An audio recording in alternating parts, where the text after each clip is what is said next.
I made a post last week that went mini viral of a couple that passed out in the middle of my show, and we'll post it here on my podcast. She's gone. She's gone. She's dead. She died. Mouth open.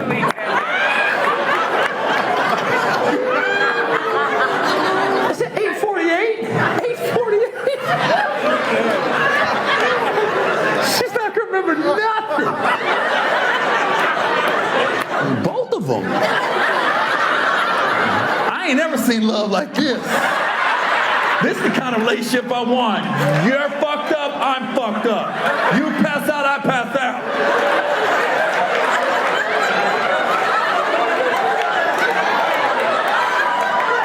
I want a relationship like that. We all laughing at him. That's love on another level. Because he was awake. He was fine. He wasn't drinking. He was trying to calm her down. And then she went to sleep and he went to sleep. No. This is the greatest homeless couple I've ever seen.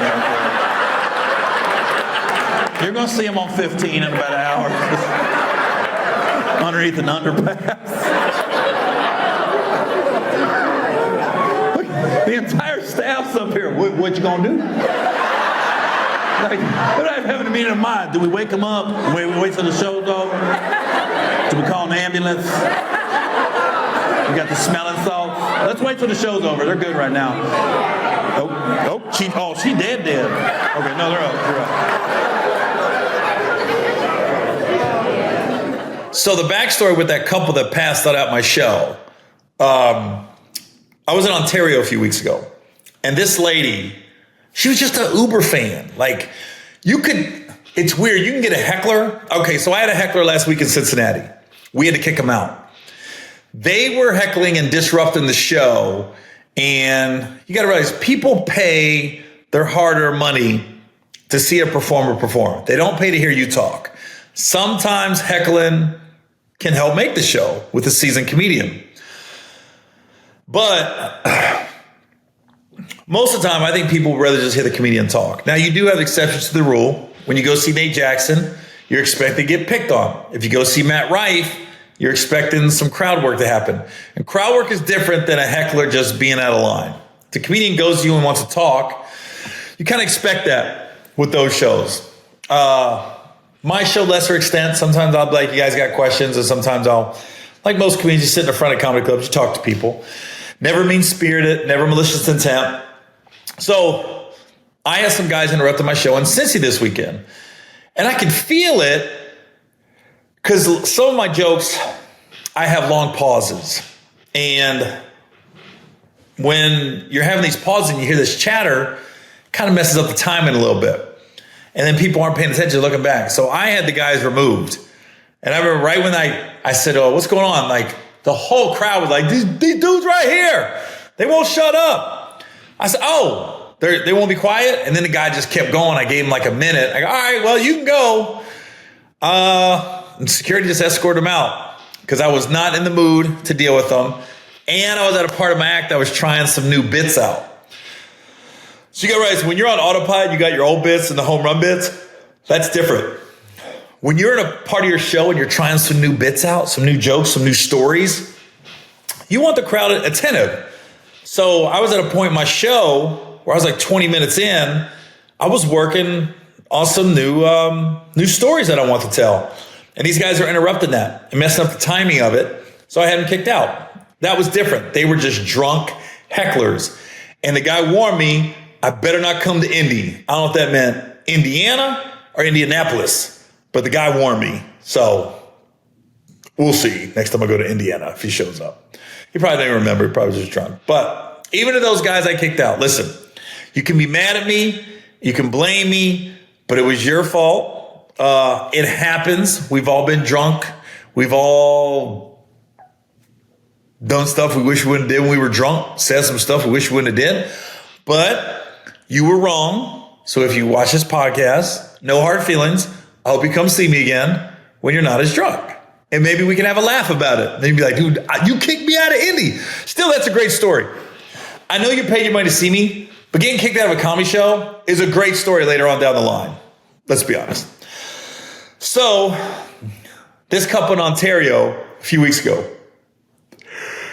This podcast is going to be brought to you by Yawns pretty soon. I don't know why when I get on here, I just start yawning.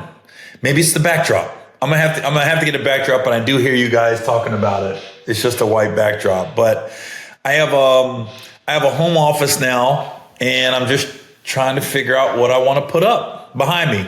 So I got a couple ideas I'm gonna put up, but yeah, I got a couple ideas.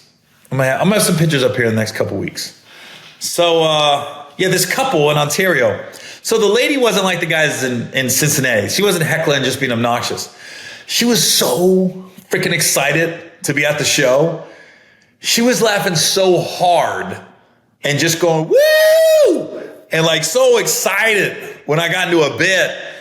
It was disrupting the show, but she wasn't not paying attention. She was paying attention.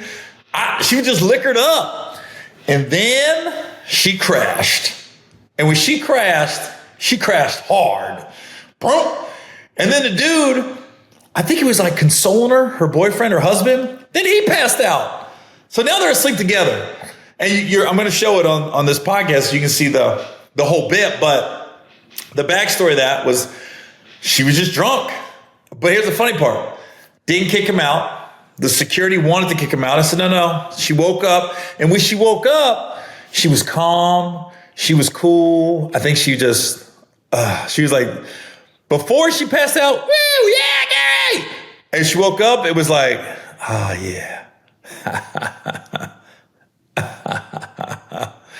She was much better. Then her and the dude come to my meet and greet.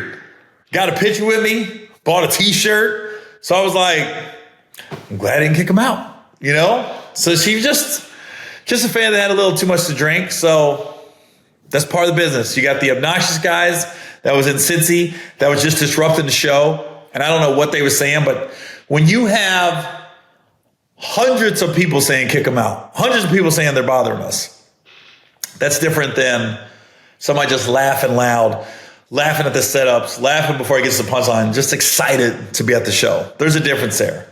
It was like 20-some years ago, I was in Oakland at what was that place called? Oh my God. It's where the Bay Area Black Comedy Competition used to be. Anyways, I was in Oakland and I had a show and Damon Williams was on the show. And I'm on stage and some lady yelled something out. And you know, with comedians, our guard is always up. So I just snapped on her, went all the way in. And then afterwards, Damon Williams goes, yo, Gary, that lady says she loved you. I said, huh? She said, the lady you snapped on and like, bitch, motherfucker. She literally was like, I love you, Gary. I didn't hear what she said. I thought she was heckling me. So I just snapped on her.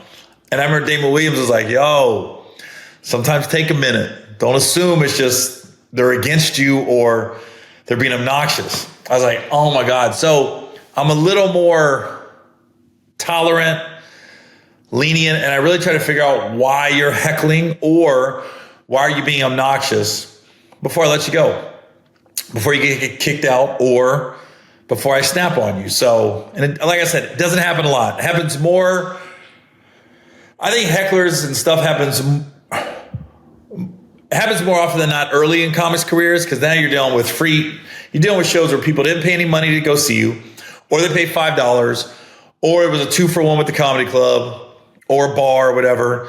When you become pretty established and people are paying their money to see you, they want to hear you tell your jokes. They want to hear your point of view on things. So that's why hecklers are less prevalent the longer and more established you get in this game. I guarantee you nobody's going to a Tom Segura show and heckling, or a Nate Bargatze or Russell Peters. I don't think they're getting hecklers. Joe Coy, they're not getting hecklers.